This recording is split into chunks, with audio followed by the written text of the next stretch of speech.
Okay, so today we're going to be looking at the Tournament of Pigs box set here. This is what you'll be getting when you get the box. On the back, we've got illustration of what you'll get inside, but we're going to go through each component and talk through it, what they're for, why you might want the box set. Cool. So first of all, we've got this great design from our designer Brenda, who did fantastic box design, really cool. This box is a lot bigger than you're gonna need once you take everything out and put the standees out. And the advantage of that is that you can put extra stuff in here. So if you're traveling to a convention and you wanna put an extra book in here, or if you wanna put some miniatures in here, there's plenty of room for that. It's about 1 inch extra once you take everything out. All right, so first up, we've got our standee bases. These we chose clear because that doesn't obstruct the play field, and it works really well in this game. So you got plenty of bases. This will be for your characters and most of whatever they're going to encounter during the adventure. You won't have to be like pulling the bases off before every time you play. All right, so this is the main component. This is the adventure book. This contains everything you need to run the adventure, obviously. So this contains a lot of stuff you would normally find in an adventure module. It's going to have your background, just like a standard DCC adventure. It's going to have some specific details on how we like to run Tournament of Pigs, a little different than a standard DCC tournament. You're only going to be running one character. If the character dies, you're out for that round, but you're going to come back as soon as the next round starts. So it's not too frustrating for most players. Some more special rules, and then some background on the keep that you'll be playing in. And then further into the book, we have our events. The crux of the adventure is the 12 events. You generally won't be playing all 12 in one session, but your players will determine them, or you could pick it randomly.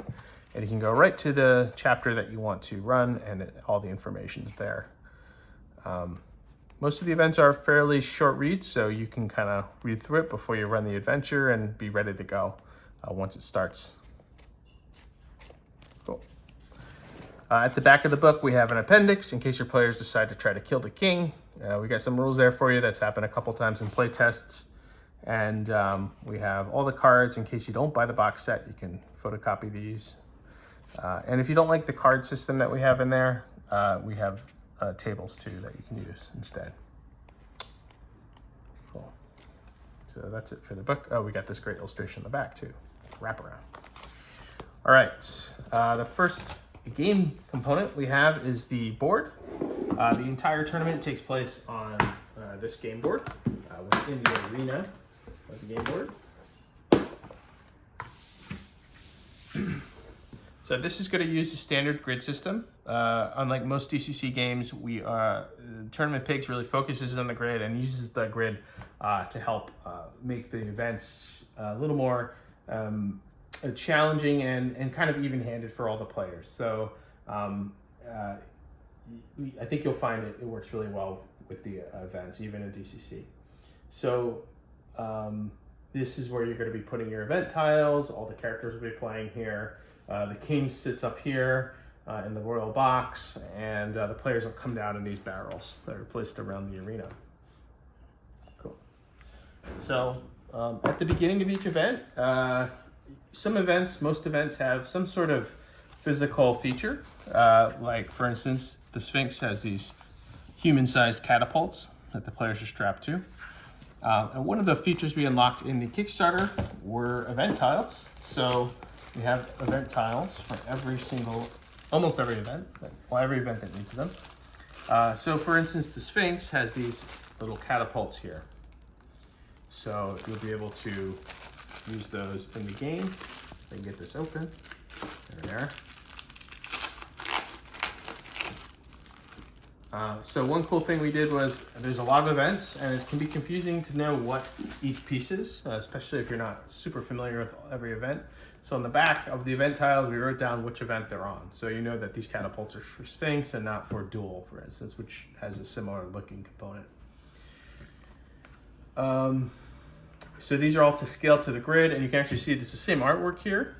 So if you're running 8, that's going to go right in the middle here. It kind of lines up pretty well right on the board and makes a sort of seamless prop. Some of our events have very big tiles, so we broke it up into two. But our printer did a great job of lining everything up, so it's pretty seamless once you're on the board. So in addition to the event tiles, we also have a ton of standees, everything you're going to need to run the game if you don't have any miniatures. We know that a lot of players don't have a great miniatures collection, and it's always frustrating when you don't have that particular monster. Kurt Komoda did amazing artwork for all of our creatures and NPCs, so we have a pretty great visual consistency here. Here we have a Gibbering Mouther monster, and the PCs are all over the place. Here's a Jester for a commoner PC, 0 level PC. So these all work with the standees. Even the biggest standees work fine with just one base. So here's the Owlbear, who I think is the biggest. It's either him or the Water Elemental. And a fairly small Jester still fits in there really well. That's a giant Owlbear, not a regular Owlbear. So we have a ton of standees. We have 20 commoner PC standees, which will be great for your other 0 level games if you want to use standees for other players. And we have a ton of great monsters and things you might want to use in other games.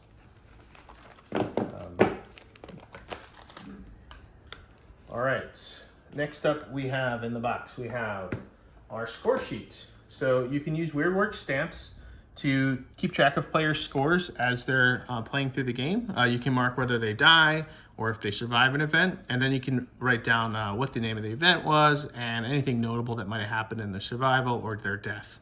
So if they're eaten by the Owlbear, you could stamp RIP and eaten by Owlbear. Alternatively, if you don't have the stamps, players can just write in their own epitaphs on tombstones in the areas they die and write any notes they want in each event. Throughout the game, every event has a secret silver prize they can earn. Those are worth 1 point in the game's final scoring, and they can mark down which ones they've got. They got a little helper down here that explains how to score. So it's just the number of silvers they've earned subtracted by the number of deaths they had in the game, and that gives them the total score. You get a ton of these. You could run the game probably 10 times before you run out, but if you run out, it's in the book, so you can easily photocopy them too. So we realized when we got this and we started to take apart the standee punch outs and the event tiles that there's a lot of event tiles and there's a lot of standees, and it can be hard to organize. So we got a ton of these bags that come in the box that you can store and write with a marker to identify which event they belong to. So you can do a lot of pre-organization before the game starts. Finally, we have our crap rack and our silver rack. These cards are one of our special things we do in the game to make it a little more interesting, a little different than what you normally get. Instead of rolling on a table and getting a random item, what we do is we take this, let's say the crap rack comes out, we're gonna put all these cards on the table, and the players are gonna pick which card they want to grab off the rack.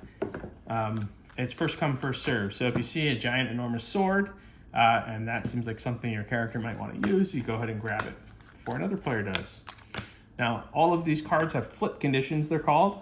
Some of them you're going to flip right after you get it, like this mirror, and it will just tell you that it's a regular mirror, but it's gem-studded, so it's worth a little bit more than what you would normally get out of a mirror.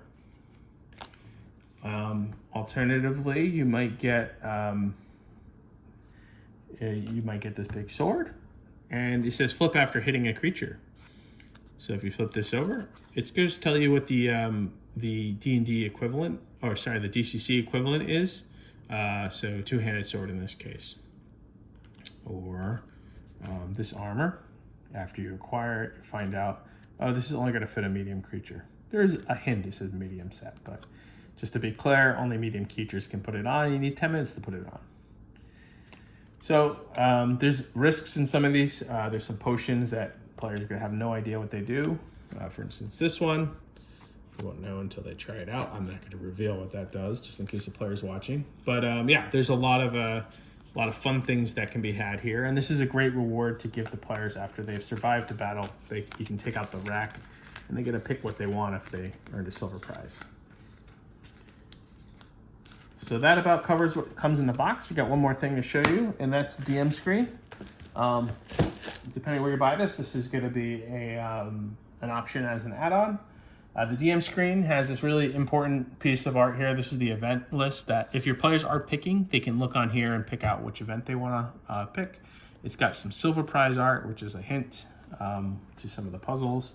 And then it's got some great art. On the left, we've got Chris Arneson, and on the right, we've got Russ Nicholson to kind of get them in the 0 level mood for play. Yeah, some gritty commoners in both of these. On the other side, we've got rules for every event. Quick reference in case you forget what the DC check is on the whirling blades. In 8, you can quickly check it's a 10. It's in the key rules here. And it just makes it so you don't have to keep the book open necessarily while you're running the event. Most of the important information's here. If you've read the chapter, you won't really need to open the book. You can just kind of refer to this DM screen, judge screen. Cool. And that's it.